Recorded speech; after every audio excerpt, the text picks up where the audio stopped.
형사재판 피고인이 본인 재판에 출석하지 않는 상태에서 진행되는 궐석 재판, 아주 드문 경우는 아닌데요. 재판장은 물론 검사도 변호인도 피고인의 얼굴 한 번 못 보고 기소돼 재판이 진행되는 황당한 재판이 있습니다. 미국에 있는 고 장준하 선생의 삼남, 장호준 목사의 국외 선거법 위반 재판이 이 황당한 재판인데요. 오늘 첫 공판이 열렸습니다. 도대체 무슨 재판인지 장한지 기자의 심층 리포트입니다. 가만히 있으렵니까? 진상 은폐, 세월호 참사, 역사 왜곡, 굴욕, 탈법적 위안부 합의, 불의한 정권을 투표로 심판합시다.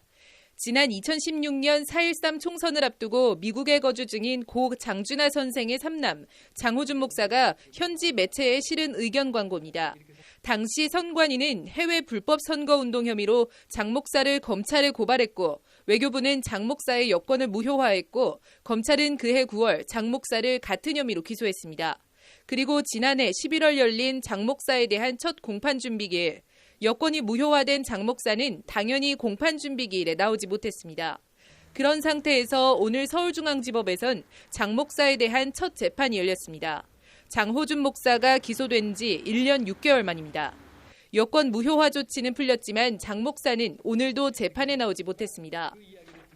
다시 출국을 할 수 있는지에 대한 두려움이 있고 현재 생업을 유지하고 있는 상태라서 출석이 어렵다는 게 장 목사 국선 변호인의 설명입니다.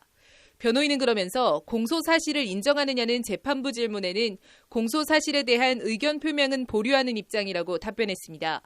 이 사건 공소 내용에 대한 피고인의 입장이 확인이 안 됐다. 제가 추측을 해서 말씀드리기엔 어려운 부분이 있다는 것이 변호인의 말입니다.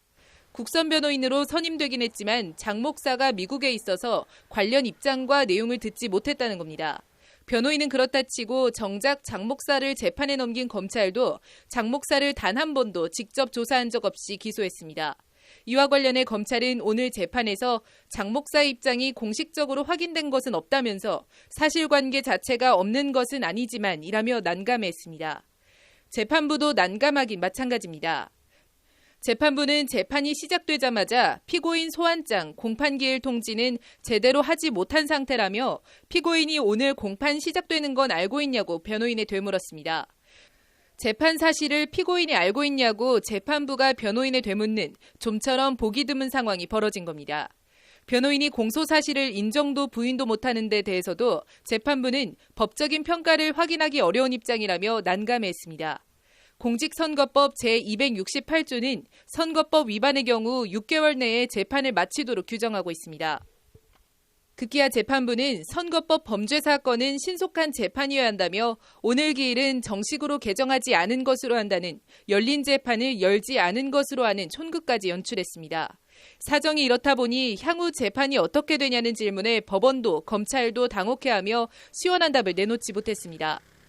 법에서 정한 기간이 지나면 어떻게 처리하는지, 예를 들면 기소유예를 하는 건지 이렇게 검찰 쪽에 문의하시면 더. 기왕에 선거법 위반으로 기소를 한 마당에 공소를 유지할 수도 취하할 수도 없는 검찰은 말 그대로 진퇴양난의 곤혹스러운 모습입니다. 기소를 했는데 공소 유지를 안 할 수는 없으니까 이거를 뭐 공소 취소를 하진 않을 거고 공소 계속 유지는 해야 되는 거고 그 상태에서 다음 공판기일은 28일로 잡혔는데 박 목사 국선 변호인은 장 목사가 다음 재판은 출석할 가능성이 있냐는 법률방송 질문에 글쎄요라며 말을 흐렸습니다. 검사가 기소해서 재판은 열렸지만 피고인은 나오지도 않고 재판부도 검찰도 피고인을 강제로 구인할 수도 구인할 의사도 없어 보이는 재판. 유죄를 선고해도 피고인을 처벌할 수도 없는 재판. 왜 이런 재판을 계속 이어가는지 궁금합니다. 법률방송 장한지입니다.